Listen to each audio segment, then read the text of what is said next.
All right, so we got another reaction. We have Steve Largent. I've seen a lot of you guys comments about who I should react to. Be sure to remind me in this post if you have comment before and I have a react to a specific player in football or just in general. Yeah, comment that down and I'll try to add. It helps if you have the link. Have the link, please, because I'll just click on it and I'll save it in the playlist and then I'll start reacting. So specifically, that'll help out. But anyways, let's go ahead and get straight to this. This is top 10 hands of all time. Let's go. The number 3 greatest hands of all time, Steve Largent. Let's go. When people talk about the great receivers in football, they don't mention Largent to me nearly often enough. Largent's got a touchdown, Seahawks. He got open, he caught the football, he scored touchdowns. The end zone to Largent, touchdown, Seahawks. He made first downs. I mean, you rarely saw the ball hit the turf. I think his best asset is he understands the game, and that helps me out a lot because he makes adjustments. Being as smart as he is, don't take that to your head, son. Right, Jim, you forgot to tell him about my hands. And he's got great hands.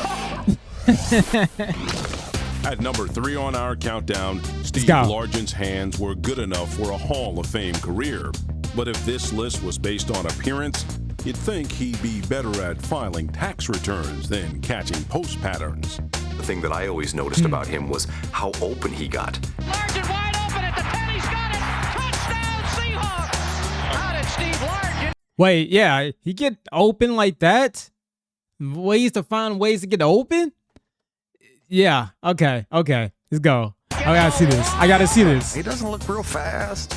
He's like one of the smallest guys on the field. How does this guy always get open? And how is he always catching the ball over somebody that's bigger than him? The end zone, touchdown, Seahawks. I don't think he could outrun me, and I can't run very fast. But the thing is, he'll run a slant pattern. He'll run it 4 different ways. He could set up guys and just humiliate them.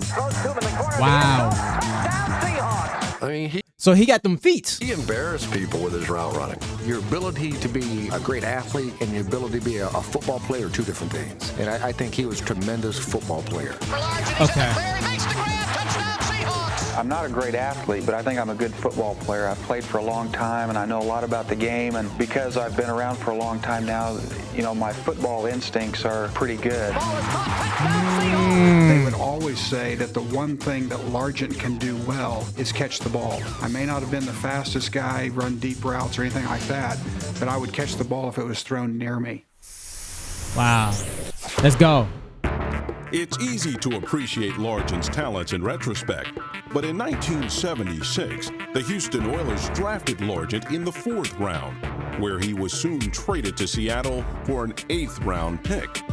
You talk to anybody associated with the Houston Oilers at that time, and they'll probably admit that's the greatest mistake they ever made. And he comes to Seattle, and he's not real big, and he's not real fast. And if you were watching them practice that first day, you would not pick him out of the line to even make the team, let alone become the receiver he was. But by the time he retired, he had caught more passes than any receiver in the history of this league. So he was a very great receiver, right? A great ball receiver.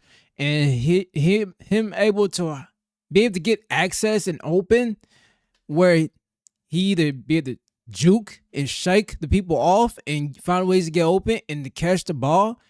He didn't have to be the most athletic and fastest. He just knew the foundations of how to play football, basically. You know what I'm saying? He played long enough to understand and how to position himself offense against the defense. He's got a reception by Largent, who makes the catch and now becomes the all-time career receiving leader in the National Football League. It wasn't just career catches, career yards, touchdown catches, all that kind of stuff. I mean, he had that long streak of consecutive receptions. It goes into the most seasons with 50 catches and all that kind of stuff. Pump fake now, looks close to the end zone. There it is. Touchdown Seahawks, number 100.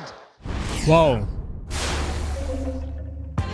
Largent played his entire career with the Seahawks, so while he's number 3 on our countdown, he'll always be number 1 in Seattle. Oh. And he made plays for the Seahawks for so long. He makes the grab. Touchdown Seahawks. They've never had a receiver like him, and I don't know if they ever will have another receiver like a Steve Largent.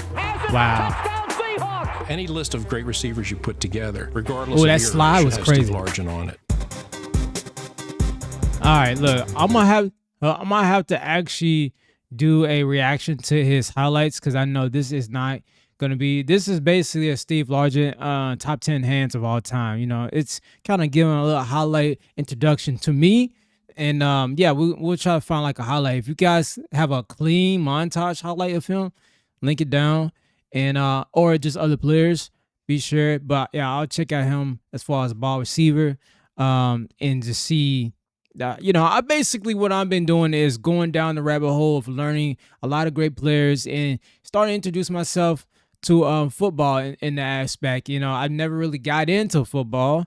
I was always kind of basketball, but I've been open-minded, you know, during my season change, and was like, all right, let me just try to dive into it and see why people enjoy it. And I enjoy it a little bit more because I know more knowledge about the game. It's crazy as that doesn't sound crazy. It actually makes a lot of sense actually now. But anyways, hit that like button, hit that subscribe button, and see y'all in the next one. Peace.